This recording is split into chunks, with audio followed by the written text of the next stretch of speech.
Hi, I'm Rick Kahler. Thanks for joining me. Well, there's good news. Fewer people in the U.S. are living in poverty. That's according to the October 2017 annual report of the Hamilton Project, which is supported by the Brookings Institute. According to them, the number of Americans living in poverty declined by 13%. That's 6 million people in the 2 years from 2014 to 2016. So as I said, that's pretty encouraging news. But what's not so encouraging is that 40.6 million people still live under the government's level of poverty. This is about 1 out of every 8 Americans.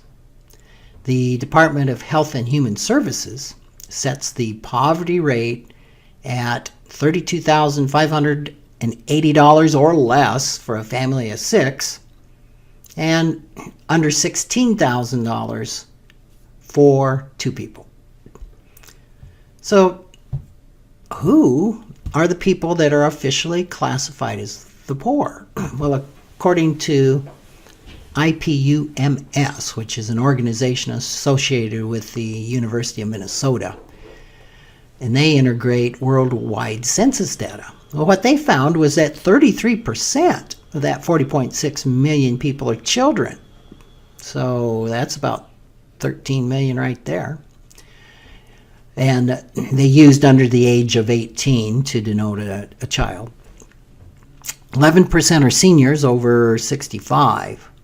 So if we do the math, that means just over half of all of those living in poverty are between the ages of 18 and 65, which means they are of working age.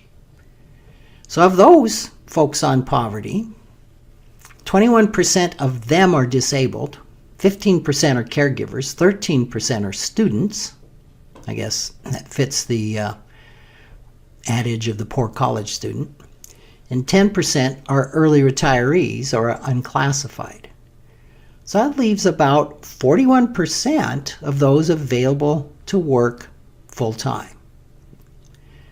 Now that's 9.8 million, just under 10 million of the 40.6 million are available to work full-time.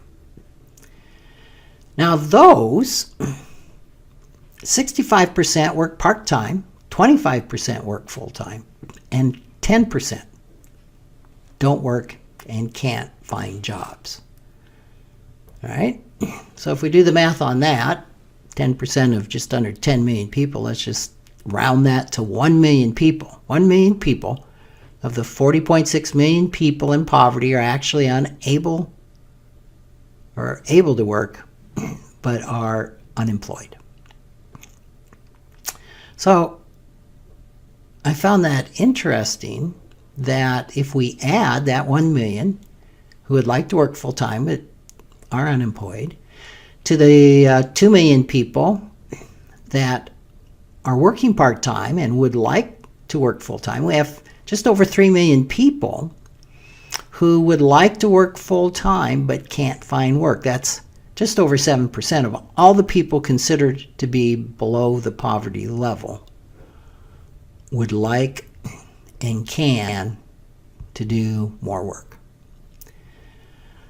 So then I thought, well, how about the 4.3 million people that are working part-time that don't want full-time work?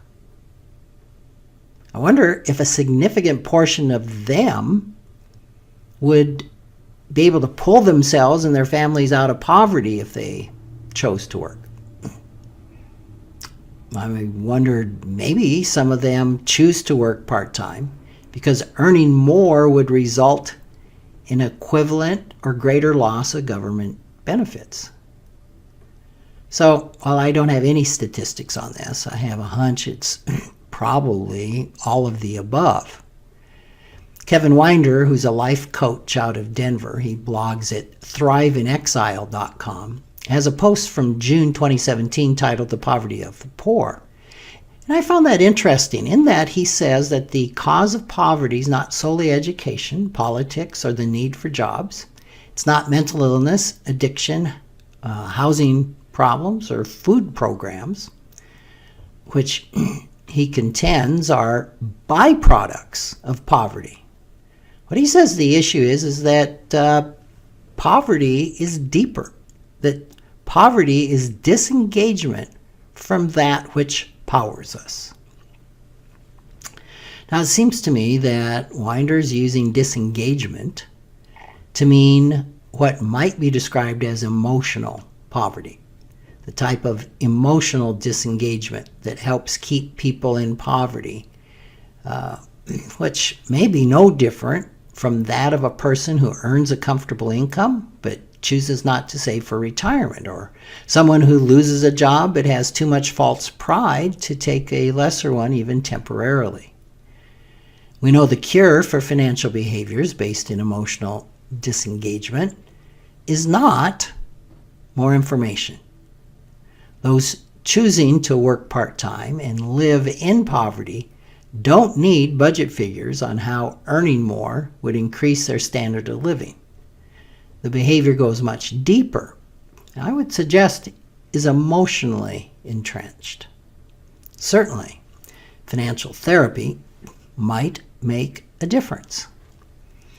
That's how we deal with something that's emotionally entrenched.